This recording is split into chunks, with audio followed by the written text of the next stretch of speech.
봄날이었습니다. 송도의 하늘은 낮게 내려앉아 있었고 바람 끝에는 아직 차가운 겨울의 잔상이 매달려 있었지요. 개경의 번화함 뒤로 물러 앉은 집 한 채가 있었습니다. 그곳은 고려의 명문가인 민제대감의 사저였지요. 정원은 단정했으나 공기는 무거웠습니다. 나라의 운명이 저무는 해처럼 위태로웠던 시절이었으니까요. 담벼락 너머로 들려오는 세상의 소음은 소란스러웠지만 민대감의 정원만큼은 고요한 정적 속에 잠겨 있었습니다. 그 고요를 깨고 한 젊은 선비가 정원을 가로질러 걸어왔습니다. 그의 걸음걸이는 신중하면서도 거침이 없었습니다. 그는 바로 이성계 장군의 다섯째 아들인 방원이었습니다. 민제대감은 사랑채 툇마루에 앉아 찻잔을 만지작거리며 그 광경을 지켜보고 있었지요. 그의 곁에는 아직 혼례를 치르기 전인 어린 딸이 서 있었습니다. 훗날 원경왕후가 될 민씨였습니다. 그녀의 눈빛은 깊고 맑았으며 여느 교수들과는 다른 단단함이 서려 있었습니다. 아이야, 저 청년을 보아라. 민대감이 나직한 목소리로 말했습니다. 그의 목소리에는 설명하기 힘든 무게가 실려 있었습니다. 딸은 아버지의 시선을 따라 방원을 바라보았습니다. 방원은 고개를 숙여 인사했지만 그의 눈동자 속에 담긴 불꽃은 숨겨지지 않았습니다. 그것은 단순한 야망이 아니었습니다. 세상을 송두리째 뒤바꾸고야 말겠다는 거대한 의지, 즉 천명의 시작과도 같은 빛이었습니다. 아버지, 저 사람의 눈에는 바람이 불고 있어요. 딸이 대답했습니다. 그녀는 직감적으로 느꼈습니다. 저 남자의 곁에 선다는 것은 평탄한 삶을 포기하는 일이라는 것을요. 하지만 그녀의 가슴 한구석에서는 묘한 떨림이 일었습니다. 그것은 두려움이라기보다는 새로운 시대를 향한 본능적인 이끌림에 가까웠습니다. 민제대감은 허허롭게 웃으며 찻잔을 내려놓았습니다. 그는 알고 있었습니다. 자신의 딸이 저 사나운 불꽃을 감당할 수 있는 유일한 그릇이라는 사실을 말이지요. 시간은 흘러 계절이 바뀌었습니다. 수양대군의 집터가 내려다 보이는 어느 궁궐의 귀퉁이에서는 또 다른 운명의 실타래가 꼬이고 있었습니다. 세종대왕의 치세 아래 조선은 평화로웠지만 왕실의 후계 구도는 늘 안개 속 같았습니다. 수양은 강인하고 영특한 아들이었지요. 그런 그에게 배필을 찾아주는 일은 나라의 큰 화두였습니다. 파평 윤씨 가문의 청혼서가 들어갔습니다. 본래 수양의 짝으로 점지된 이는 정희왕후의 언니였습니다. 하지만 운명은 가끔 짓궂은 장난을 치기도 합니다. 혼담이 오가던 날, 언니는 몸이 약해 방 안에서 나오지 못하고 있었습니다. 집안 어른들은 당혹감에 젖어 어찌할 바를 몰랐지요. 그때였습니다. 12살 남짓한 어린 소녀가 방문을 박차고 나왔습니다. 그녀의 손에는 수수한 비단 치맛자락이 들려 있었습니다. 언니가 아프다면 제가 대신 나가겠습니다. 소녀의 목소리는 낭낭하면서도 단호했습니다. 그녀가 바로 훗날 정의왕후가 될 윤씨였습니다. 그녀는 예법을 따지기 전에 상황을 직시하는 법을 알았습니다. 그녀가 수양대군과 처음 마주했을 때 수양은 그녀의 어린 나이가 아니라 그녀의 눈에 담긴 영민함에 매료되었습니다. 그대의 기계가 사내보다 낫구려.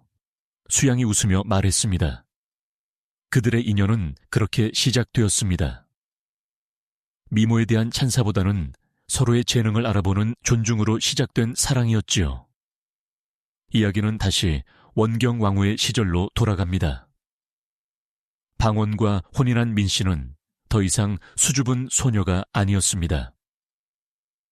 그녀는 남편의 가장 강력한 조력자이자 책략가로 성장했습니다.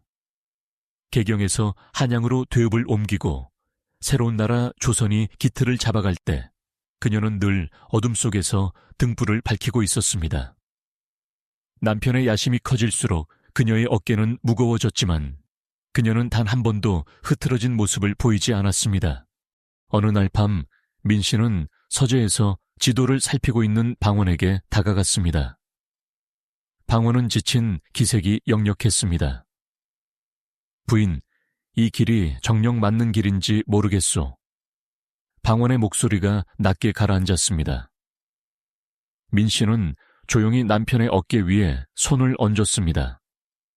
대업을 이루는 길은 본래 외롭고 험한 법입니다. 하지만 당신의 발자국이 곧 길이 될 것입니다.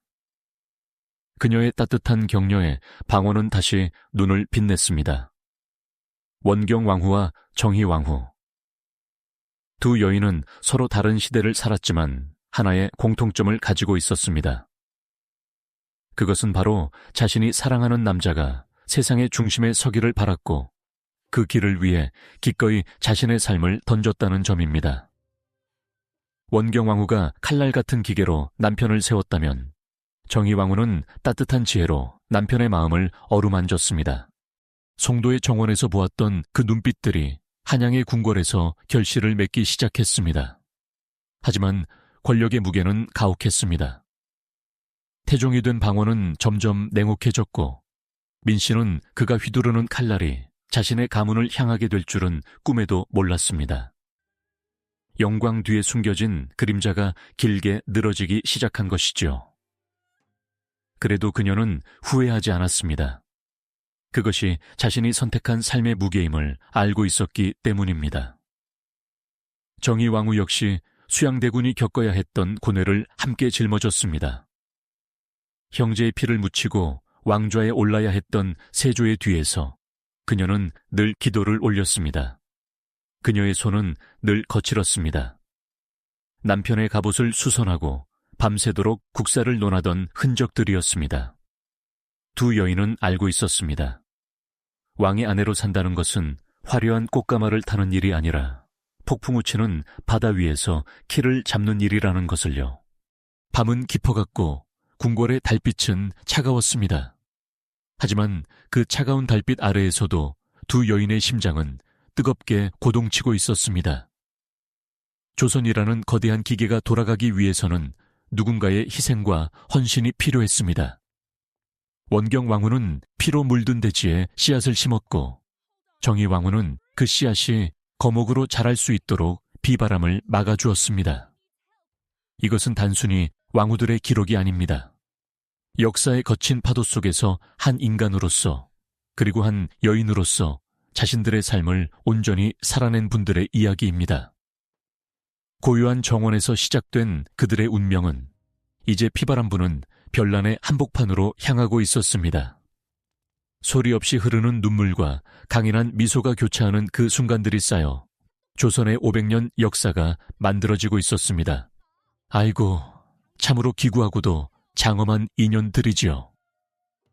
어린 소녀들이 가슴에 품었던 꿈은 어느새 일국의 운명이 되어 있었습니다. 그녀들이 없었다면 태종도 세조도 그토록 단단한 왕권을 세우지 못했을 것입니다. 어머니처럼 때로는 스승처럼 남편들의 곁을 지켰던 그들의 뒷모습이 오늘따라 더욱 선명하게 떠오릅니다. 이제 바람이 바뀌고 있습니다. 고요했던 숲에 폭풍이 몰려오려 합니다. 하지만 그들은 두려워하지 않을 것입니다. 이미 그들의 가슴 속에는 무엇보다 단단한 철의 의지가 자리 잡고 있었으니까요. 한양의 밤바람이 매섭게 변했습니다.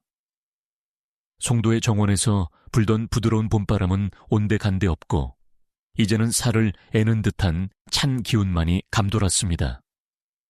어둠은 깊고 무거웠습니다. 그 어둠 속에서 누군가는 숨을 죽이고 누군가는 칼을 갈았습니다. 정도전의 서슬 퍼런 권력이 온 나라를 뒤덮고 있던 시절이었습니다. 궁궐의 담장은 높았지만 그 안에서 흐르는 긴장감은 담을 넘어 민계까지 스며들었습니다. 사람들은 문을 걸어 잠갔습니다. 세상이 곧 뒤집힐 것을 본능적으로 알았기 때문이지요. 이방원의 사저에도 무거운 정적이 흘렀습니다. 하지만 그 정적은 두려움이 아니었습니다. 폭풍이 몰아치기 직전의 고요함이었습니다. 그때 안채에서 다급한 소리가 들려왔습니다. 아이고 배야, 아이고 민씨 부인의 고통스러운 신음이었습니다. 하인들이 혼비백산하여 뛰어다녔습니다. 의원을 부르라, 약탕을 다려라. 집안이 발칵 뒤집혔습니다. 바깥의 감시자들은 귀를 쫑긋 세웠습니다. 방원의 아내가 갑작스런 병으로 위독하다는 소문은 순식간에 정도전의 귀에까지 들어갔습니다. 그들은 코웃음을 쳤을지도 모릅니다. 집안에 우환이 생겼으니 방원이 딴 마음을 먹지 못할 것이라고 방심했을 테지요. 하지만 그것은 완벽한 연극이었습니다. 안방의 문이 닫히자 이불을 쥐어뜯던 민씨의 손이 멈추었습니다. 식은땀을 흘리던 그녀의 얼굴에서 고통의 기색이 씻은 듯이 사라졌습니다. 그녀는 자리에 일어나 앉았습니다. 눈빛은 그 어느 때보다 차분하게 빛나고 있었습니다. 이제 때가 되었습니다. 그녀는 나직하게 중얼거렸습니다. 남편 방원은 아내의 기지에 감탄하며 고개를 끄덕였습니다. 감시의 눈길이 느슨해진 틈을 타야 했습니다. 민씨는 자리에서 일어나 촛불 하나를 들었습니다. 그녀의 그림자가 벽 위에서 일렁거렸습니다. 마치 춤을 추는 거대한 새처럼 보였습니다. 그녀는 집안 깊숙한 곳, 아무도 모르는 비밀 창고로 향했습니다. 삐걱. 오래된 나무 문이 열리는 소리가 유난히 크게 들렸습니다. 먼지 냄새와 함께 소의 비린내가 확 풍겨왔습니다. 민씨가 촛불을 높이 들자 어둠 속에 숨겨져 있던 것들이 모습을 드러냈습니다. 그것은 쌀독도 비단도 아니었습니다. 서늘한 빛을 뿜어내는 수천 개의 창과 칼, 그리고 갑옷들이었습니다. 민씨는 친정 가문이 몰락할 것을 각오하고 이 무기들을 모아왔습니다. 혹시 모를 날을 위해, 남편이 일어설 그날을 위해 쌀독 밑에, 마루 밑에 하나둘씩 숨겨두었던 것들입니다. 그녀는 망설임 없이 갑옷 한 벌을 꺼내 들었습니다.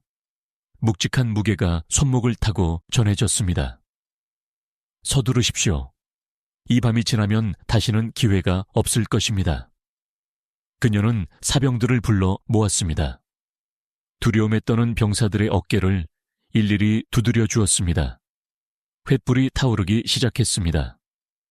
타닥타닥, 불꽃 튀는 소리가 심장 소리와 섞였습니다. 민씨는 남편의 갑옷 매듭을 단단히 묶어주었습니다. 그녀의 손길은 야무졌고 떨림은 없었습니다. 그 순간 그녀는 단순히 한 남자의 아내가 아니었습니다. 반란군의 실질적인 지휘관이자 새로운 왕조를 여는 여장군이었습니다. 방원이 문을 나설 때 민씨는 문지방을 넘지 않고 그 뒷모습을 지켜보았습니다. 그녀의 눈 속에 타오르던 횃불이 조선의 역사를 새로 쓰고 있었습니다. 세월은 강물처럼 흘러갔습니다. 피 튀기던 밤의 기억은 희미해지고 왕좌의 주인도 바뀌었습니다. 세종대왕의 태평성대가 지나고 다시금 구름이 몰려오기 시작했습니다. 이번 무대는 수양대군의 사저였습니다. 역사는 묘하게도 반복되는 듯했습니다. 수양대군 역시 조카인 어린왕 단종과 김종서의 세력 사이에서 숨막히는 줄타기를 하고 있었습니다. 거사를 도모해야 한다는 참모들의 주장은 거셌지만 수양은 쉽게 결단을 내리지 못했습니다. 왕족으로서의 명분과 인간적인 고뇌가 그의 발목을 잡고 있었지요.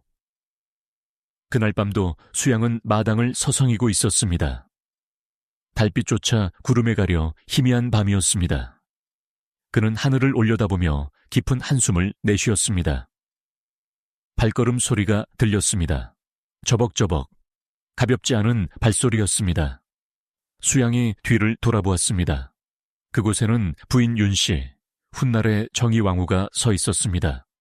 윤씨의 손에는 무언가 들려 있었습니다. 남편의 낡은 갑옷이었습니다. 그녀는 아무 말 없이 수양에게 다가갔습니다. 그리고 조용히 그 갑옷을 남편의 어깨 위에 걸쳐 주었습니다. 철커덕, 소에 부딪히는 소리가 정막을 깼습니다. 수양은 놀란 눈으로 아내를 바라보았습니다. 윤 씨의 표정은 온화했지만 그 안에 담긴 뜻은 태산처럼 무거웠습니다. 대감, 망설임은 칼날보다 더 위험합니다. 그녀가 입을 열었습니다. 목소리는 차분했습니다. 이미 화살은 시위를 떠났습니다. 머뭇거리다가는 우리 가문뿐만 아니라 대감을 따르는 수많은 목숨이 위태로워질 것입니다. 옷을 입으세요. 그리고 나가서 매듭을 지으세요. 수양은 아내의 눈을 들여다보았습니다. 그 눈 속에는 두려움 대신 확신이 담겨 있었습니다. 어릴 적 아픈 언니 대신 당당하게 선을 보러 나왔던 그 당찬 소녀의 모습이 겹쳐 보였습니다.